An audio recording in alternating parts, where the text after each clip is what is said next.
पूजा में वो सुबह शाम अवश्य आते हैं। अयुब शर्मा, न्यूज़ 18 मुंगेर।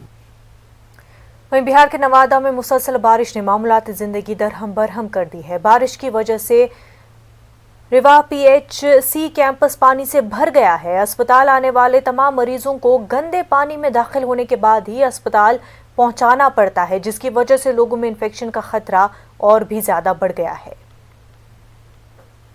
इतना गंदा पानी के कारण मरीज आने जाने में तकलीफ हो रहा है और बीमार हो जाएगा या ठीक होगा।